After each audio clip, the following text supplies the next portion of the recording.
Hey everybody, what is up? Welcome back to Final Trade. I had a question from a patron about tracking card sales from particular expansions and other things you could do with data tools and what TCGplayer gives you and modifying that. So I thought I'd make a video about one tool that I've created and my kind of narrow use case for it, show it to you, and then maybe kind of give you some ideas of things you could do and ways that you could find data that you're maybe looking for to help you out. So what I have here is my TCGplayer exported CSV of my current inventory.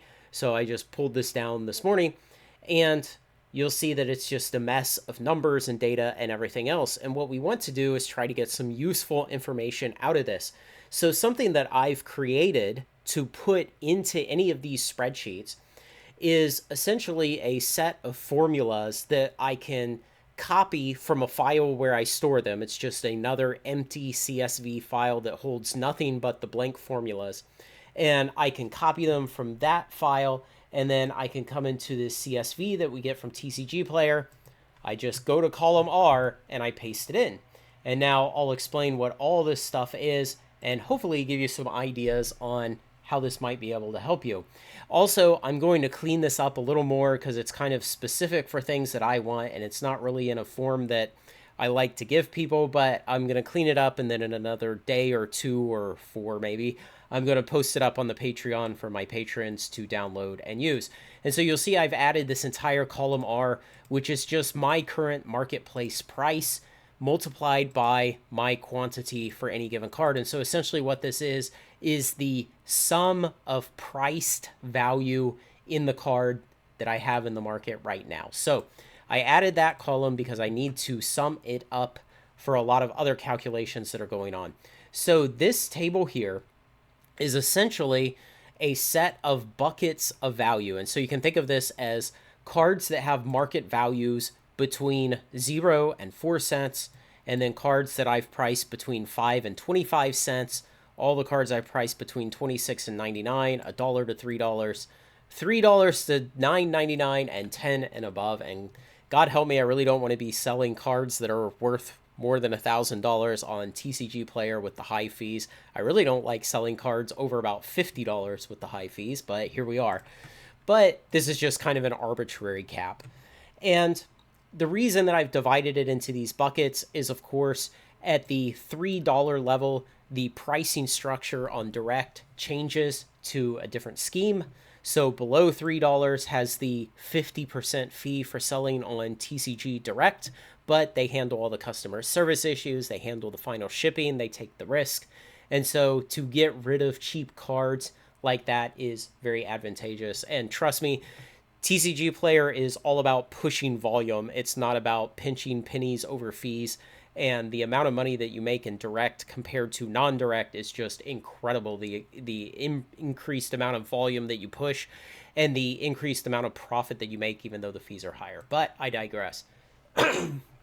So the other reason that I've made these other additional buckets here below $3 is that I consider these cards in this range, 0 to 4 cents, as basically never going to sell because the minimum that I price a card for is 5 cents.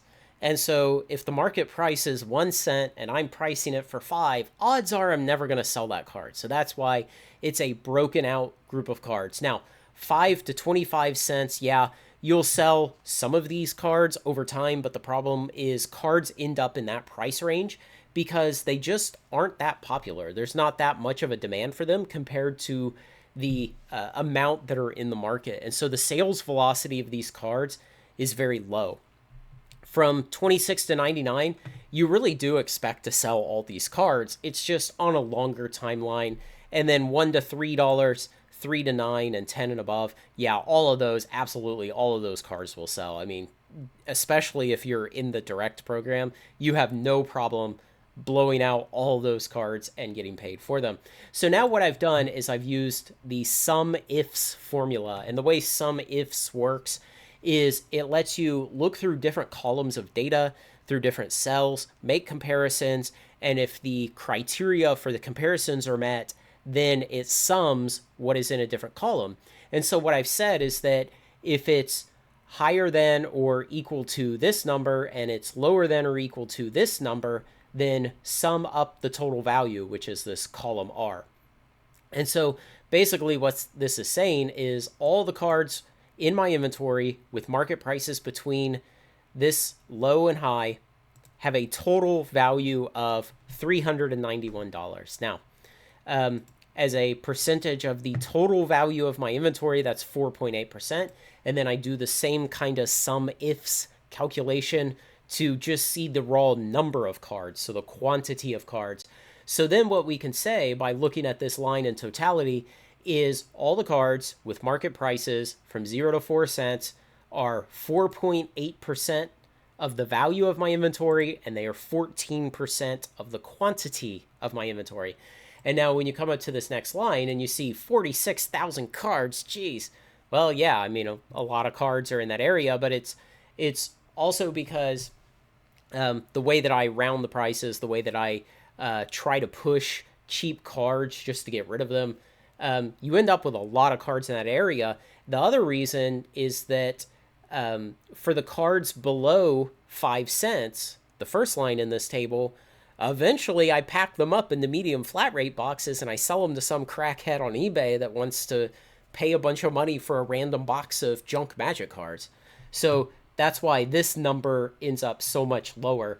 I still think that there's a small amount of value to capture out of this range of cards, though not nearly as much and not such a sure thing, because again, when it comes to something like, say, Baldur's Gate, where my total Baldur's Gate inventory this morning is 41,000 cards, well, I may have a couple hundred copies of various commons.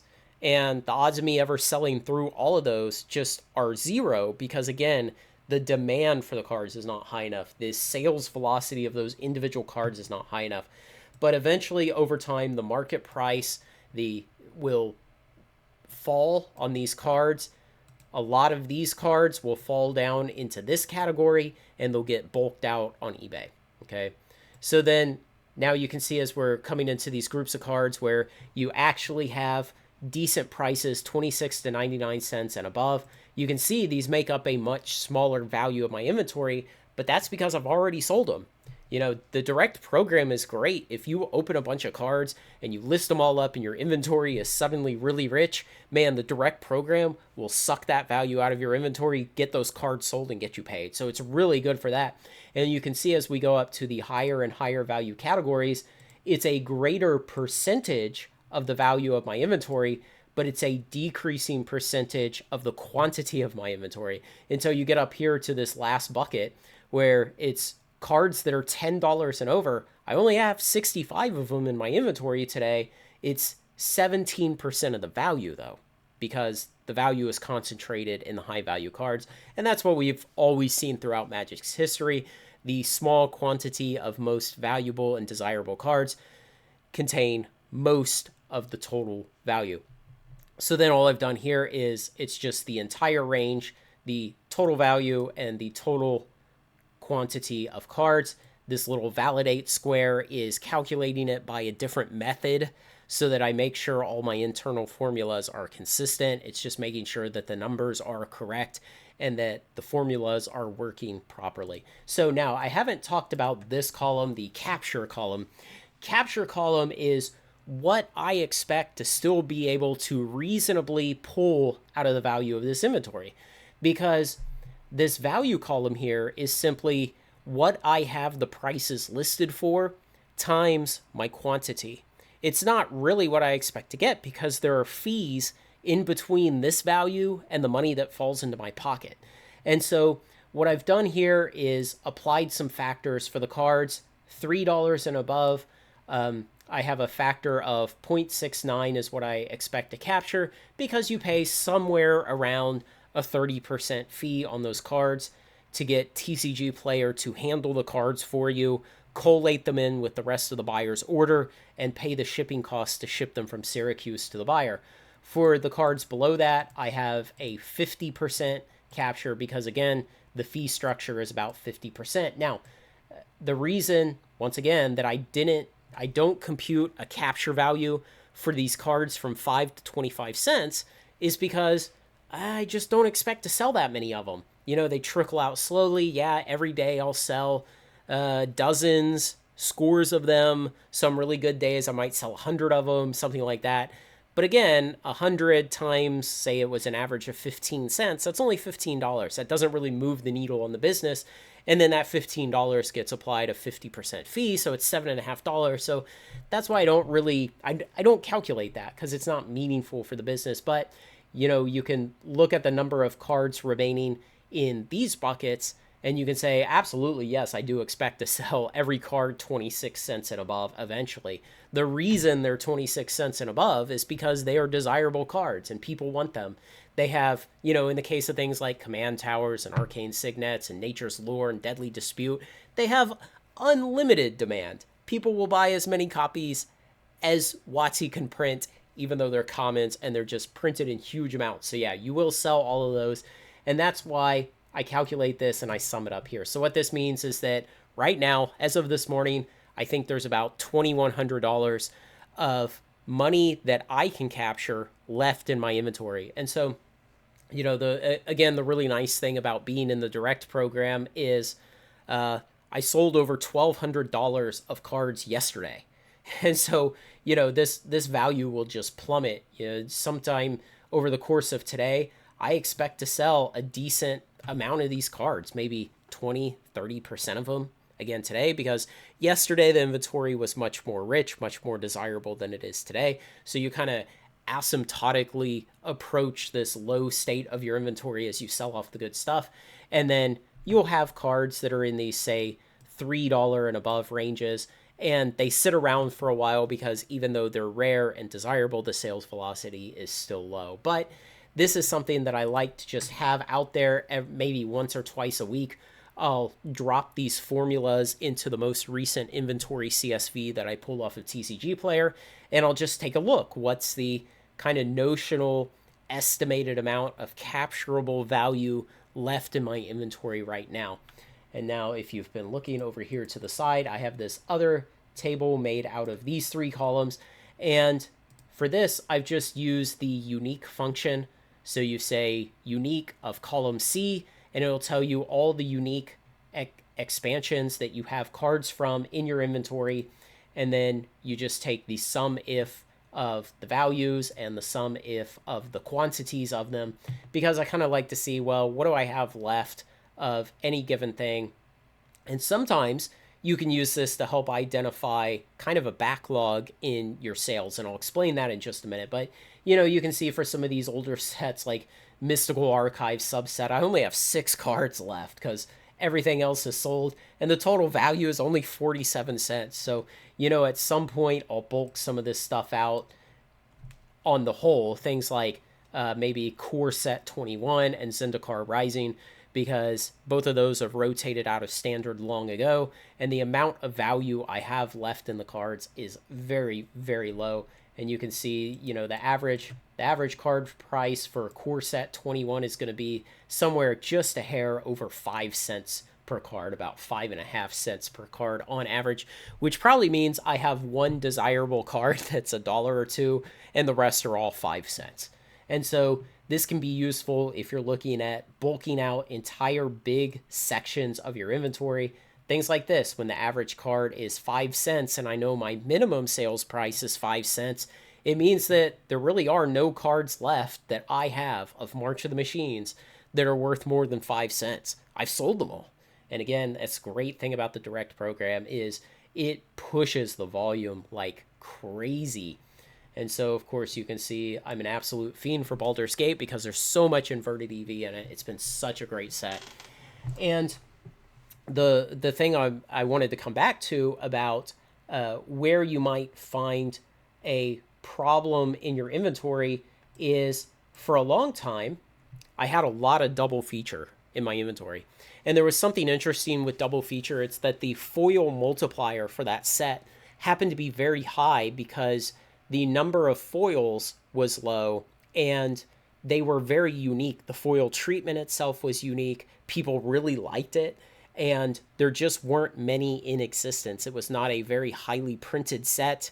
and then it commanded that half premium price. And it fell into this really sweet spot where the foils were very highly valued, but the sales velocity was incredibly low. And so one day I was looking on this and I saw back then that I still had a huge amount of value in my double feature cards. And that got me to start looking specifically at line by line on the left side of this file where it lists individual cards and trying to figure out why I had so much value in that one set. And what I figured out is it was all of those foils. They had very high market values, but the sales velocity was very, very low. And so I was able to use these data here to recognize that there was a problem and to start looking out at that and figure out what to do to move those cards. And so what I eventually did is I just identified all those foils. I went into the pricing tab on TCGplayer on the seller side, and I think I just marked a bunch of them down to equal the low price, and then I just moved them all and got paid for them. So instead of having them sit in my inventory waiting for that slow sales velocity to eventually catch up. Remember, you don't always have to make the optimal profit on everything when you're in business. Sometimes you make a lesser profit in order to just move an item, recycle your money, and move on to the next thing that you can make a 10 or 20 or 30% profit margin on. And even sometimes it's rational as a business person to lose money on something in order to get that capital back, cycle it back through into some other product that can make a 10 or 20 or 30% profit margin. So don't always worry about trying to squeeze every penny out of everything. And that kind of circles back to the original question, which was monitoring how many cards you've sold from individual sets. So you could use this to do that. You would basically run this every single time you update your inventory on TCGplayer. Maybe every day you could run it, every week you could run it, something like that. And then you could just take this table here, you could copy it, and you could paste it by values. You use that paste special values only. So it's not looking for where it got those data. It's just taking the data itself. And you could paste that into another spreadsheet with dates, and then that would give you the ability to monitor over time how many cards you're selling out of sets if you wanted to do that. But I will caution, you can get way too far down in the weeds on data with what TCGplayer gives you. You know, you could write a MATLAB program that ingests every PDF for every sale you make on TCGplayer, ingests it, records all the raw data of the cards and the prices and the dates and the customers. You could track the customers and you could do all this stuff. But what would it buy you? And I think that a lot of people kind of get too caught up in the excitement of being able to track those data, and they kind of lose perspective that TCGplayer and Direct especially, again, it's about pushing volume. It's about selling tons of cards really fast. And, you know, if you can buy boxes and you basically open them, sort the cards, list them, sell them, pick them, and ship them, and you're making 20 and 30% profit margins on a product that you're only holding for, in some cases, a week, well, you're worried about volume. You're not worried about teasing out all these data to try to maybe say, oh, I could make another 2% here or 3% here or 5% here or something like that.